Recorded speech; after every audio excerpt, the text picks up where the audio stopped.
ચાલો તો કાલે આપણે જે દ્વિધ્રુવીય ચાક માત્રા છે એની ચર્ચા કરતા હતા એમાં મેં કીધેલું છેલ્લા બે બંધારણો છે આપણે કાલે જોશું. તો પહેલાં આપણે બે બંધારણો જોઈએ અને પછી જે અણુનો આકાર છે એ આકાર દોરવા માટેના સિદ્ધાંત તરફ આગળ વધવાનું છે.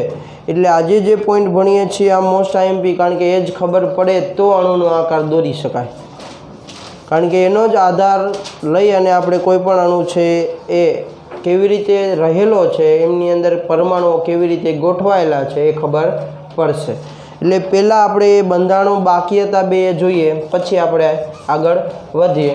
તો એની અંદર હવે આપણે જોવું છે કે BF3, આ BF3 અણુ માટે, અને આ BF3 અણુની વાત કરું તો આ BF3નો અણુ કેવી રીતે ગોઠવાયેલો છે, એની દ્વિધ્રુવીય ચાક માત્રાનું મૂલ્ય શું થાય જોવાનું છે. તો બીજા કરતાં થોડોક એવો વિશિષ્ટ છે, એટલે ખાસ આની અંદર ભૂલ ન પડે એ ધ્યાન રાખીશું. ચાલો તો અહીંયા બે ફ્લોરિન આવી રીતે જોડાયેલા છે, એક ફ્લોરિન અહીંયા જોડાયેલો છે. તો આવા પ્રકારની રચના છે એ BF3ની હોય. તો હવે મારે જે ચુંબકીય ચાક માત્રા દર્શાવી છે તો એના માટે આપણે શું કરશું, ધનથી ઋણ એની દિશા દર્શાવશું. તો ધનથી ઋણ દિશા દર્શાવી તો બીથી કઈ તરફ આવે, F તરફ, અને અહીંયાથી બીથી F તરફ. અહીંયા જોવા જઈએ તો બીથી F તરફ આ બાજુ. જો આ બંને છે એ કંઈક થોડી વિરુદ્ધ દિશાની અંદર શું કરે છે, બળ લગાડે છે. એટલે એનું મૂલ્ય, એટલે કે એના બળનું મૂલ્ય કેવું હશે, ઓછું. તો એના પરિણામી બળનું મૂલ્ય હું દર્શાવું તો જો બંને ખેંચે છે તો એક જ દિશામાં, કે ભાઈ એક આ બાજુથી આમ ત્રાસો ખેંચે છે, એક આ બાજુ, પણ બેન્ચ આવવાની કઈ થોડી આગળ જ, બરાબર. એટલે એના પરિણામી બળનું જો મૂલ્ય દર્શાવું તો મને આ બાજુ મળે, પણ એ આના જેટલું હશે નહીં, આ બંનેનું, બરાબર. આ બંનેનું ભેગું કરો ત્યારે આના જેટલું બળ લાગે.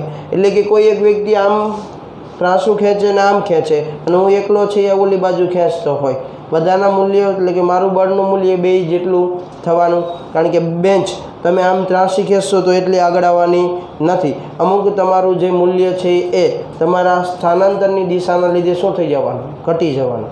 એટલે પરિણામી બળનું મૂલ્ય છે એ આ એક ફ્લોરિન જેટલું થાય.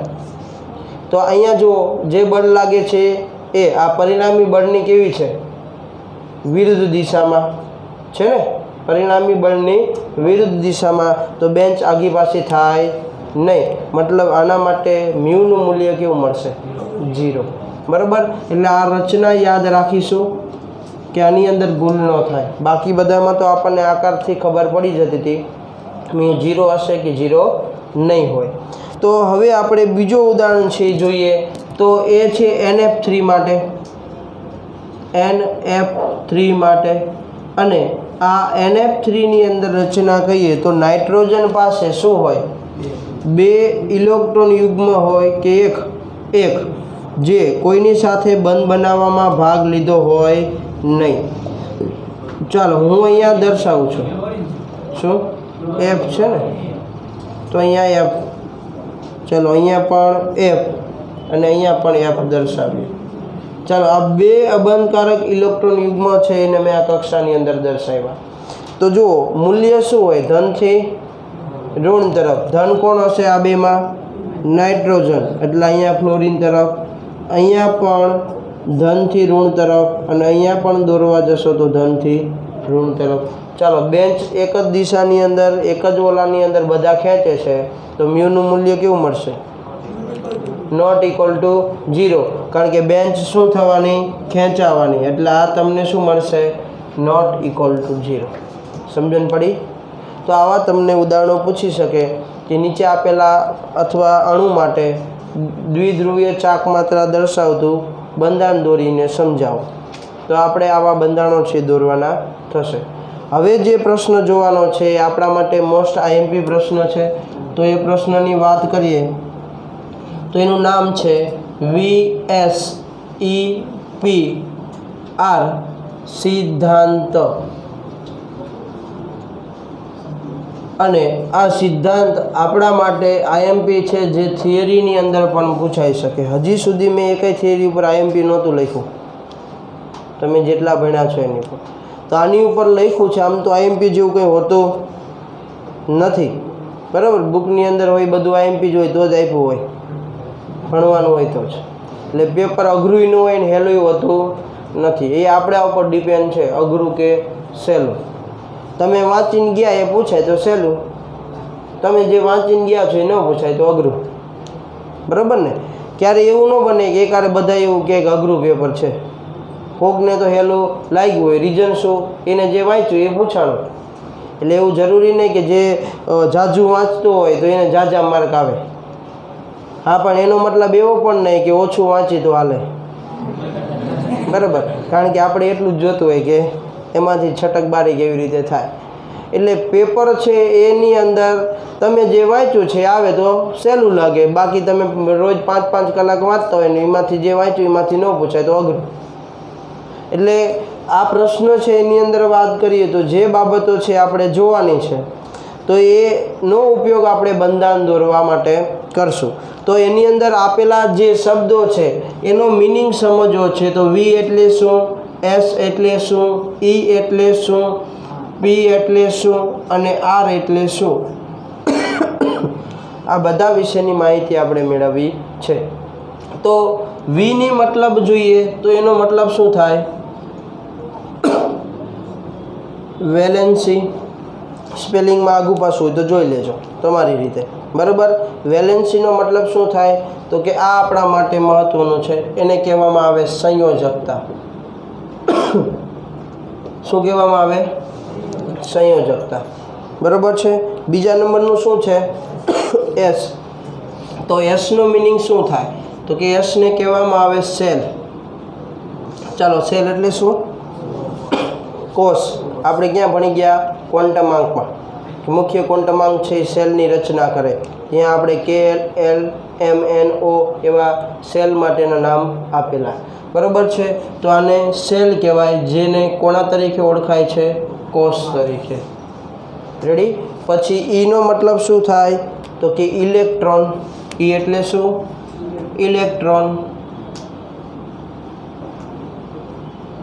અને આ ઇલેક્ટ્રોનની વાત કરીએ તો એને ગુજરાતીમાં શું કહેવાય, ઇલેક્ટ્રોન જ કહેવાય. ચાલો, પીનો મતલબ પેર. શું મતલબ થાય, પેર. પેરનો મતલબ શું થાય, જોડ એટલે કે યુગ્મ, જેને આપણે પેર તરીકે ઓળખીએ છીએ. અને છેલ્લું છે આર, જેનો મતલબ થાય રિપલ્શન. શું મતલબ થાય,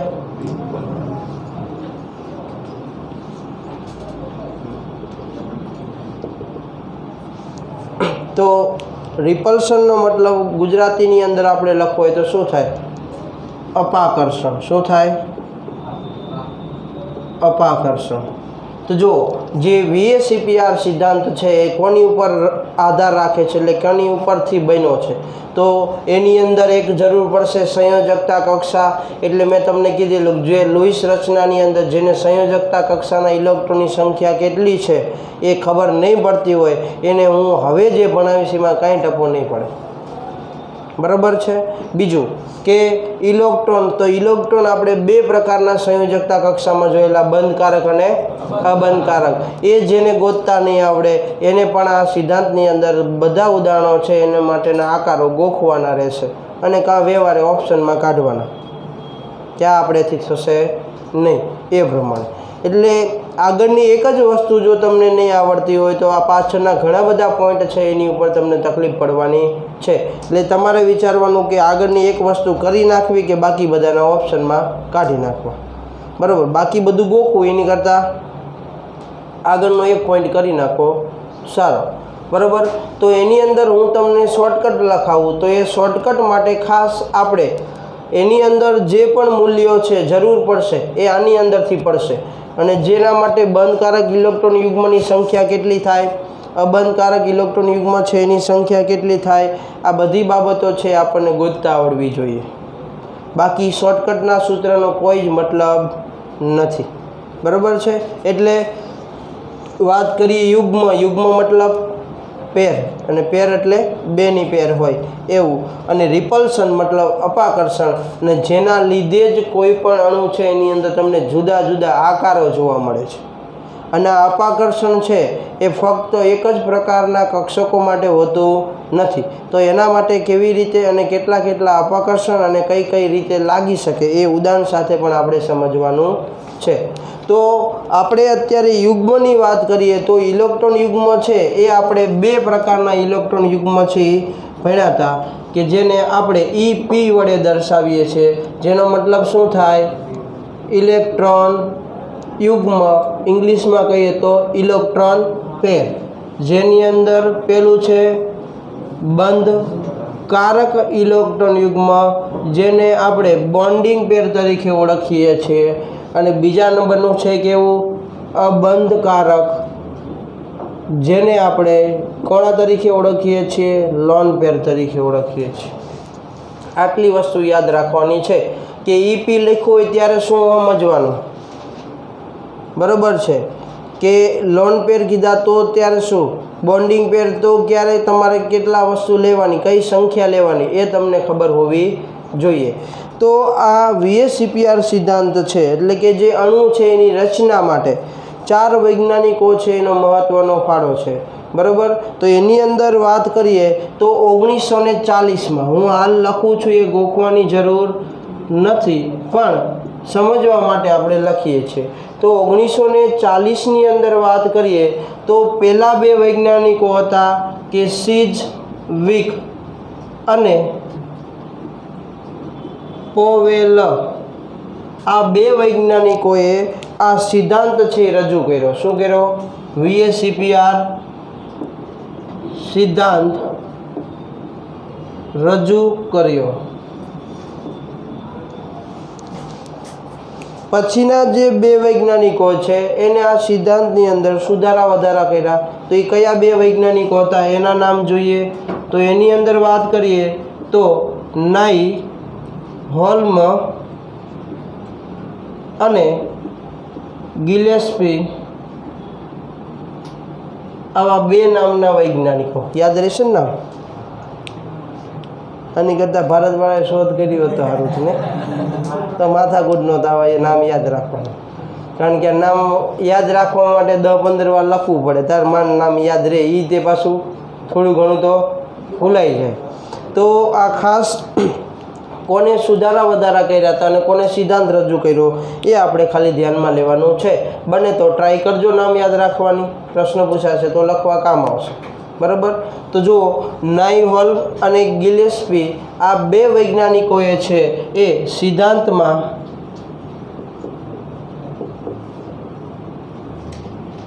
સુધારા કરી ફરીથી રજૂ કર્યો, અને આ બંનેએ પોતપોતાની રીતે જે VSEPR સિદ્ધાંત છે એ રજૂ કર્યો એને કહેવામાં આવે છે VSEPR સિદ્ધાંતની મુખ્ય અભિધારણાઓ, જે આપણે હવે જોવાની છે, કે જેનો આધાર બંધારણ બનવા માટે રહેલો હોય છે। એટલે તમે આ બોર્ડ નંબર 1 લખી લ્યો, પછી આપણે બોર્ડ નંબર 2માં જોઈએ કે VSEPR સિદ્ધાંત છે એની મુખ્ય અભિધારણાઓ કઈ। ચાલો, તો હવે આપણે જોવું છે VSEPR સિદ્ધાંત છે એની મુખ્ય અભિધારણાઓ, એટલે જે વૈજ્ઞાનિકો છે એની વાત કરી તો એ વૈજ્ઞાનિકોએ અણુની રચના માટે જે બાબતો છે દર્શાવી છે એની વિશે ચર્ચા કરવી છે। એટલે કે એમાંથી કેવા કેવા આકર્ષણો ઉત્પન્ન થાય, કોની કોની વચ્ચે ઉત્પન્ન થાય, અને અણુ છે એની રચનાની અંદર કેવી રીતે તમે ગોઠવણી કરી શકો અને કઈ બાબતોનું તમારે ધ્યાન રાખવાનું છે એ આપણને મુખ્ય 6 અભિધારણાઓ છે એમાંથી ખબર પડે। તો મુખ્ય અભિધારણાઓ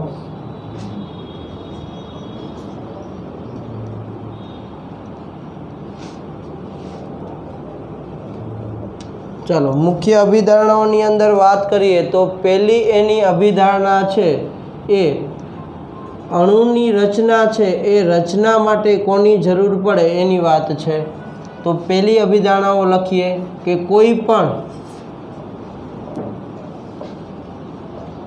અણુની રચનામાં મધ્યસ્થ પરમાણુની સંયોજકતા કક્ષાના ઇલેક્ટ્રોન યુગ્મની સંખ્યા પર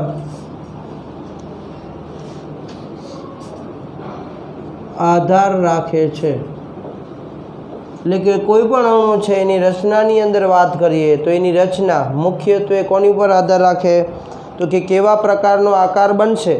તો એ આકાર બનવા માટે ખાસ એની અંદર જે મધ્યસ્થ પરમાણુ છે એ મધ્યસ્થ પરમાણુની જે સંયોજકતા કક્ષાની ઇલેક્ટ્રોન રચના છે એની ઉપર આધાર રહેલો હોય છે કે એનો આકાર કેવો બનશે। એટલે મેં તમને કીધેલું જેને લુઈસ રચના પ્રમાણે હજી સંયોજકતા કક્ષામાં કેટલા ઇલેક્ટ્રોનની સંખ્યા હોય એ ના ખબર પડતી હોય એને આ આકાર દોરવામાં તકલીફ પડે। કારણ કે હું તમને શોર્ટકટ સૂત્ર લખાવીશ તો એની અંદર તમારે લખવાનું થશે સંયોજકતા કક્ષાના ઇલેક્ટ્રોનની સંખ્યા। હવે જેને ઇલેક્ટ્રોનની સંખ્યા જ ગોતતા નથી આવડતું તો એ શોર્ટકટ સૂત્રનો કોઈ મતલબ નથી, બરાબર। એટલે જેને એ ટોપિકમાંય તકલીફ હોય તો તમારી રીતે ફોલોવર્ક મળે ત્યારે જે પણ સર ટીચર બહાર બેઠા હોય એમની પાસે શીખી શકો કે કેવી રીતે મેળવી શકાય, બરાબર છે। ચાલો તો બીજા નંબરની અભિધારણા છે એના વિશેની ચર્ચા કરીએ। તો બીજા નંબરની બાબત એવી છે કે સંયોજકતા કક્ષામાં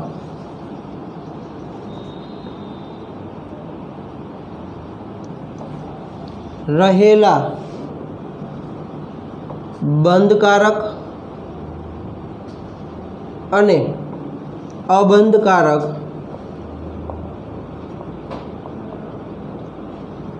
ઇલેક્ટ્રોન યુગ્મ સમાન વીજભાર ધરાવતા હોવાના લીધે અથવા ધરાવતા હોવાથી એકબીજાને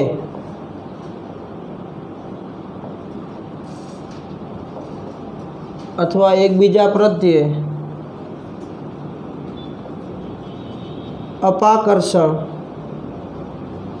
અનુભવે છે। જો કે જે ઇલેક્ટ્રોન યુગ્મ છે તો એની અંદર કોણ હોય ઇલેક્ટ્રોન, એનો વીજભાર કેવો હોય ઋણ વિદ્યુત ભારિત।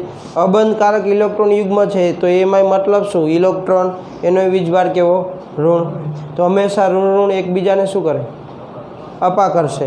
પરિણામે જે બંધકારક અને અબંધકારક ઇલેક્ટ્રોન યુગ્મ છે એ વીજભાર સમાન હોવાના લીધે એકબીજાને અપાકર્ષે એના લીધે થવાનું શું તો કે આ અપાકર્ષણના લીધે એટલે ત્રીજો મુદ્દો કે આ અપાકર્ષણના લીધે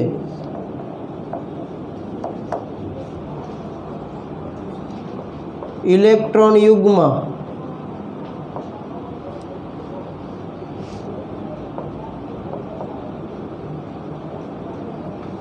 શક્ય હોય તેટલા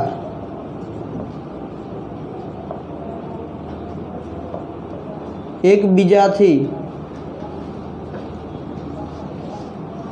દૂર ગોઠવાય છે।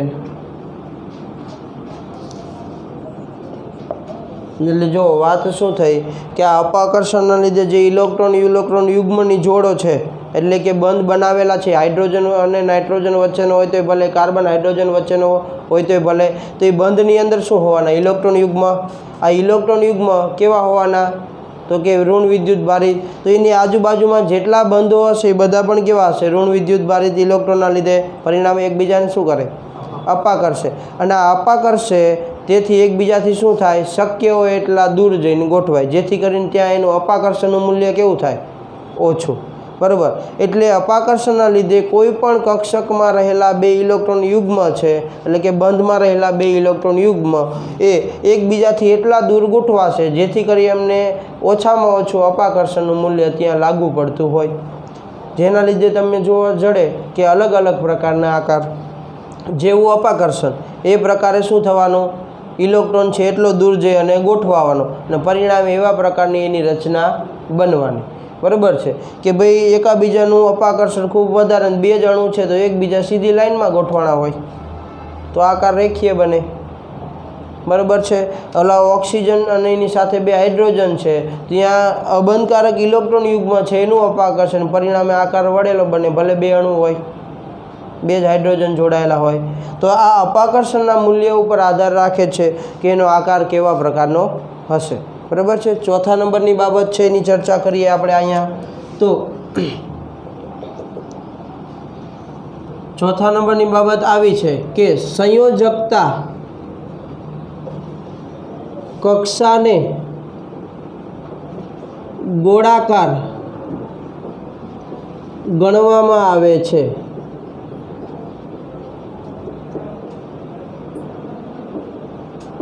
અને આ ગોળાકાર સપાટી પર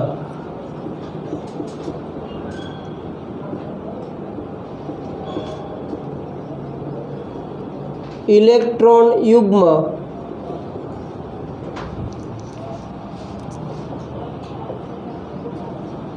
એકબીજાથી દૂર સ્થાનીકૃત થયેલા હોય છે। ચાલો આનો મિનિંગ સમજીએ। તો જો જે પણ કોઈ પણ અબંધકારક ઇલેક્ટ્રોન યુગ્મ હોય કે બંધકારક ઇલેક્ટ્રોન યુગ્મ હોય તો એની જે સંયોજકતા કક્ષા છે એને ગોળાકાર છે માનવામાં આવે। એટલે આપણે તમે જેટલી રચના દોરી તો જો સંયોજકતા કક્ષા માટે ગોળ રાઉન્ડ જ કરતા હતા કે આટલી સંયોજકતા કક્ષાના ઇલેક્ટ્રોન આ રાઉન્ડમાં છે એટલા। એટલે કોઈ પણ અણુ છે, દાખલા તરીકે હું અત્યારે કાર્બન ડાયોક્સાઇડની વાત કરું તો એની અંદર જો 2 શું હોય, ઓક્સિજન ડબલ બંધથી।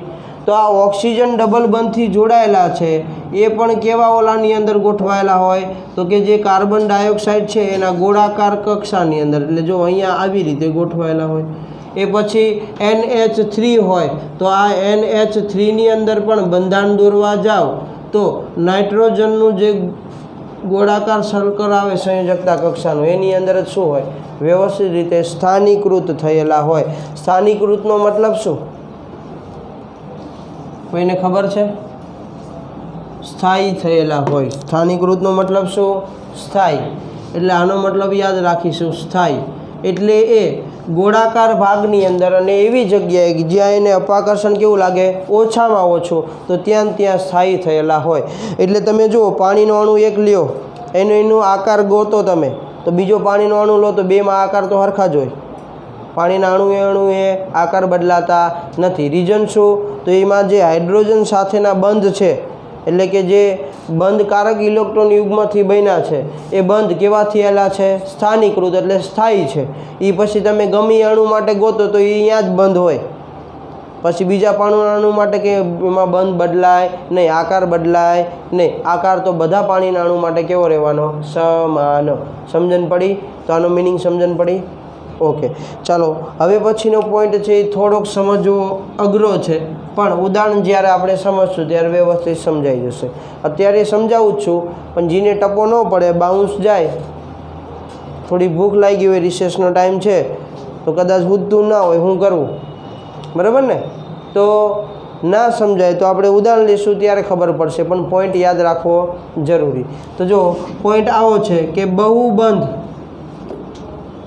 ને એકલ બંધ તરીકે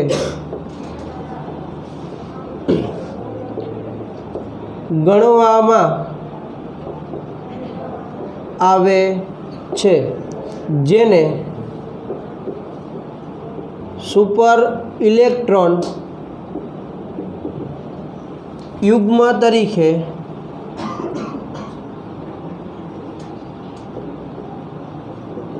ઓળખાય છે। સમજવાની ટ્રાય કરીએ તો આવી રીતની બાબતની વાત છે કે બહુબંધને એકલ બંધ તરીકે, બહુબંધ મતલબ એક કરતાં વધારે બંધ હોય એવા સંયોજનોની અંદર, તો કે ડબલ બંધ હોય અથવા ટ્રિપલ બંધ હોય। તો દાખલા તરીકે મેં જે કાર્બન ડાયોક્સાઇડ છે, આ કાર્બન ડાયોક્સાઇડનું બંધારણ દોર્યું હતું, તો આની અંદર જો એક બંધ કરતાં કેવા છે, ડબલ બંધ છે ને, વધારે છે બંને।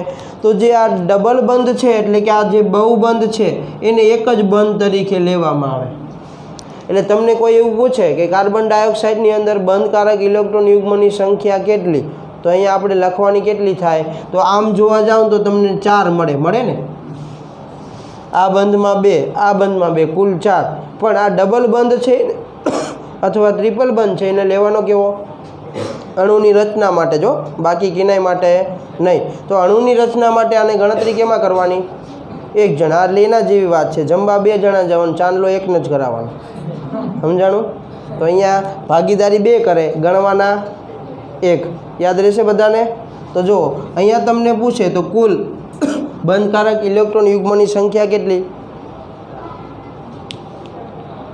2. બરાબર. આમ ગણો તો 4. પણ જ્યારે એની રચના દોરવાની થાય ત્યારે કેટલી? 2 તમારે ગણતરી કરવાની. જો ટેક્સ્ટ બુક હોય તો તમે જોશો પહેલું તમને કોષ્ટકમાં ઓઝોન આપ્યું છે. તો ઓઝોનની અંદર તમને જો સામે લખીને આપ્યા કોષ્ટકમાં આકાર પ્રમાણે પહેલાં કે બંધકારક કેટલા, અબંધકારક કેટલા. કારણ કે હું તમને જે શોર્ટકટ શીખવાડવાનો છું એ શોર્ટકટ આ બંધકારક અને અબંધકારક ઇલેક્ટ્રોન યુગ્મના આધારે છે. હવે તમે વિચારો કે એમાં તમે બંધકારક અને અબંધકારક ઇલેક્ટ્રોન યુગ્મ જ ખોટા લીધા હોય તો આકાર કેવો મળશે? ખોટો. તો જો કોષ્ટકની અંદર તમને આપ્યા છે ને બંધકારક અને અબંધકારક, ટેક્સ્ટ બુક હોય તો કે દુકાને પડી છે ને? તો વાંધો નહીં. તો જુઓ તમને એમાં કોષ્ટક આપ્યું છે કેસરી કે પીળા કલરનું હશે. કેટલા નંબરના પેજ છે? 115 નંબર ઉપર આપ્યું ને? જો તો એની અંદર O3 એટલે ઓઝોન.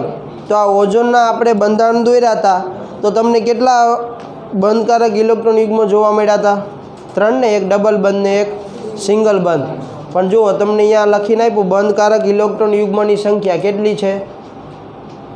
ચોપડી હોય તો એમાં જુઓ લખી છે ને 2. તો 2 કઈ રીતે? જે ડબલ બંધ છે એને શું ગણ્યો? 1 બંધ. અને સિંગલ હતો એ તો 1 તો છે જ. તો કુલ કેટલા થયા? 2. હવે અહીંયા આપણે 3 લખીને એટલે આકાર બદલાઈ જાય, જે શોર્ટકટ પ્રમાણે કરવા જશું ત્યારે. એટલે અહીંયા 3 અને એની સામે કેટલા અબંધકારક ઇલેક્ટ્રોન યુગ્મ છે તો એના લીધે આકાર બદલાઈ જાય. એટલે યાદ રહેશે. સાદું સિમ્પલ યાદ શું રાખવાનું? મેં કીધું એમ જમવા 2 જણા જાય, ચાંદલા 1 ને જ કરાવવાનું. એ 3 જણા ગયા તો 1 ને ચાંદલો કરાવવાનો. આવું યાદ રહેશે ને? આવું યાદ રહે કે ના રહે? આ ઝડપથી યાદ રહેશે. મેં કીધું બરાબર. એટલે લખવાનું એ નથી, લખવાનું તો આ સમજવા માટે એ છે. તો ભૂલ નહીં પડે ને ક્યારેય. નકર જો તમે અબંધકારક ઇલેક્ટ્રોન યુગ્મ અથવા બંધકારક ઇલેક્ટ્રોન યુગ્મની સંખ્યા ખોટી કાઉન્ટ કરી લીધી તો પછી પૂરું. ચાલો હવે છેલ્લો પોઈન્ટ છે એ જોઈએ. તો છેલ્લો પોઈન્ટ એવો છે કે આ નિયમ અથવા આ સિદ્ધાંત બધા જ પ્રકારના સંસ્પંદન બંધારણોને લાગુ પાડી શકાય છે. તો ઓઝોનના આપણને 2 સંસ્પંદન બંધારણો મળ્યા અથવા CO3 -2 ના આપણને 3 સંસ્પંદન બંધારણ મળ્યા. તો આ તમે VSEPR સિદ્ધાંત છે એ કોઈ પણ એક સંસ્પંદન બંધારણીમાંથી પસંદ કરો તમે એને લાગુ પાડી શકો. એવું જરૂરી નહીં કે એનું આપણે સંસ્પંદનીય સંકૃત બંધારણ દોર્યું એને જ લાગુ પડે અથવા પહેલા નંબરનું બંધારણ હતું એને જ લાગુ પડે. એ તમને જેટલા સંસ્પંદન બંધારણો મળતા હોય એ બધાને તમે આ નિયમ છે એ શું કરી શકો છો? લાગુ પાડી શકો છો. તો હાલ હવે મારે જે ઉદાહરણો શીખવા છે એ હું અત્યારે સંકરણ કયું બને, આકાર કયો બને એના માટે નહીં, પણ કેટલા બંધકારક ઇલેક્ટ્રોન તમને અંદર મળે, પેર કેટલી મળે, કોના કોના વચ્ચેના કેવા આકર્ષણો મળે એટલે કેવા અપાકર્ષણો મળે એ જોવાનું છે. તો પહેલું ઉદાહરણ છે એ લઉં મિથેન માટે. પહેલું ઉદાહરણ કોના માટે છે? મિથેન એટલે કે CH4 માટે. ચાલો તો CH4નું ઉદાહરણ લઉં તો CH4 એટલે મિથેન અને આની અંદર હાઇડ્રોજન છે તમને બધાને ખબર છે કે આવી રીતે ગોઠવાયેલા હોય. અને મેં તમને મોડલની અંદર પણ મિથેનનું મોડલ છે એ તમને બતાવેલું. ચાલો આ એવું દર્શાવે છે કે આ હાઇડ્રોજન પાછળની સાઈડ છે, આ એવું દર્શાવે છે હાઇડ્રોજન આગળની સાઈડ છે, અને આ એવું દર્શાવે છે કે તમે જે સમતલમાં દોર્યું છે એ સમતલની અંદર શું છે? હાઇડ્રોજન છે. રેડી? તો જુઓ અહીંયા જે બંધ બન્યા છે કાર્બન અને હાઇડ્રોજન વચ્ચેના એ બંધ કેવા હોય?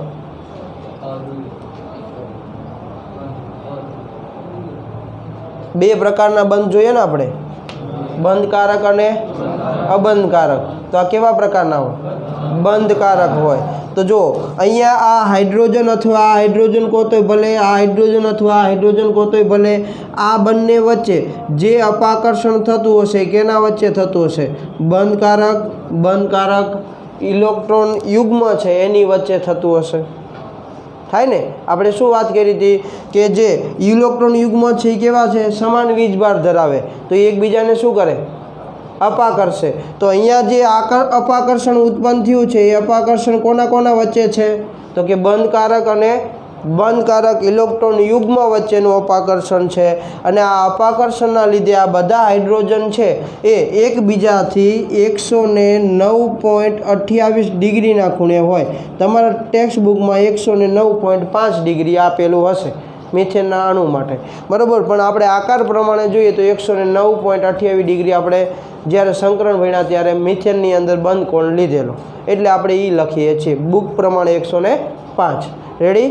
તો જુઓ, આ બંનેના બંધકારક ઇલેક્ટ્રોન યુગ્મના લીધે જે અપાકર્ષણ ઉત્પન્ન થયું એના લીધે એ આટલા ખૂણાએ શું થયા? ગોઠવાના. પરિણામે એનો જે આકાર બન્યો ને આવા પ્રકારનો બન્યો. એ આકારને શું કહેવામાં આવે? કેવી રીતે નક્કી કરશું એ આપણે આગળ જોશું, બરાબર છે. ચાલો, બીજી રચના છે એ મારે જોવી છે NH3 માટે. આ કોના માટે લખું છું? NH3 માટે. ચાલો, NH3નું બંધારણ દોરું તો એની અંદર નાઇટ્રોજન છે એની સાથે શું હોય? 3 હાઇડ્રોજન. અને આ 3 એ 3 પાછા કેવી રીતે ગોઠવાયેલા હોય? જેવી રીતે આમાં હાઇડ્રોજન ગોઠવાયેલા છે એવી રીતે, પણ વત્તા એની સિવાય એની પાસે 2 શું હોય? અબંધકારક ઇલેક્ટ્રોન યુગ્મ. તો જો આની અંદર તમને કેવું અપાકર્ષણ જોવા મળે? તો જો એક તો તમને જે જોવા મળે આને શું કહેવાય? લોન પેર કહેવાય.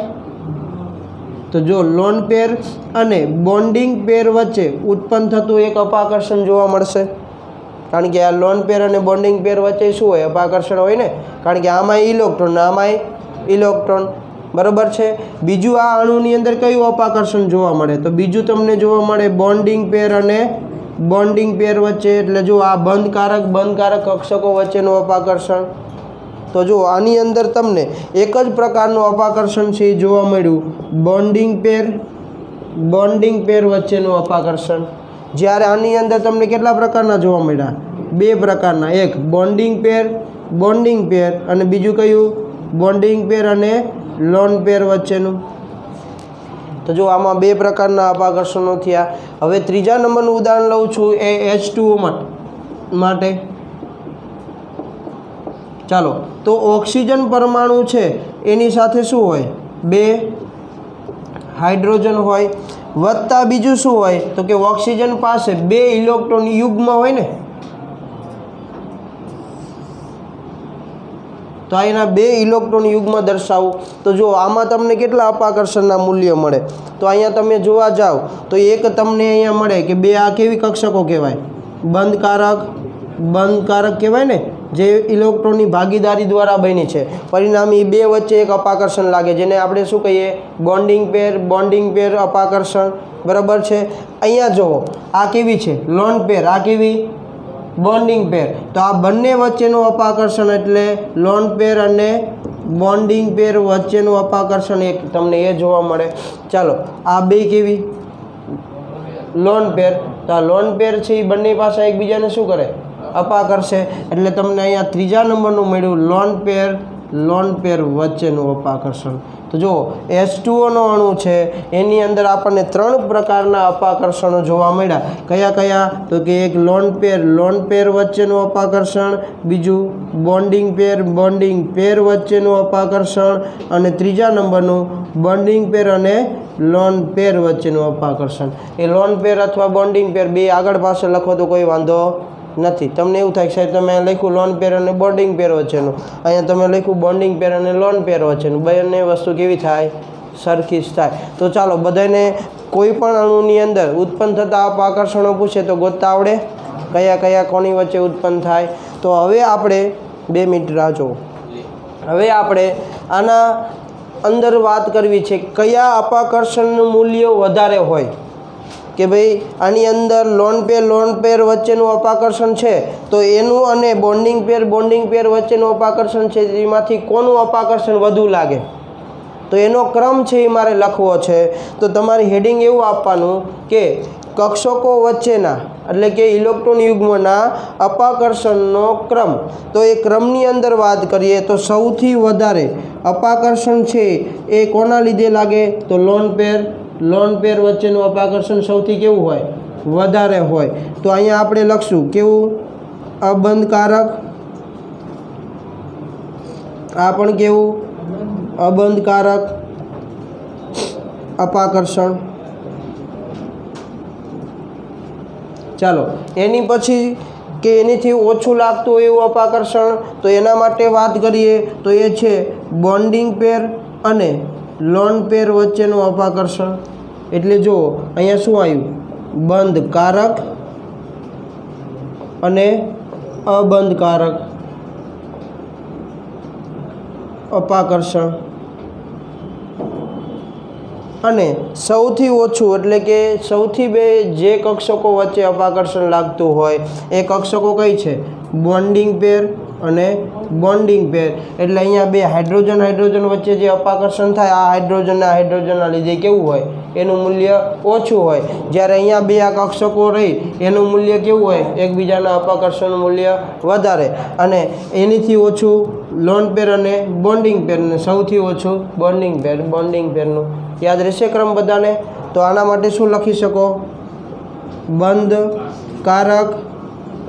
બંધકારક અપાકર્ષણ. તો આટલું લખો એટલે VSCPR સિદ્ધાંત પૂરો. આટલું લખો એટલે VSCPR સિદ્ધાંત પૂરો. 3 માર્કની અંદર પૂછાય તો તમારે આટલું લખવાનું થાય. જે આપણે જ્યાંથી સ્ટાર્ટ કર્યો હતો ને VSCPR સિદ્ધાંત ત્યાંથી છેલ્લે પૂરો અહીંયા થાય. એટલે ઉદાહરણ લખીને પછી છેલ્લે આ લખવાનું થાય. રેડી?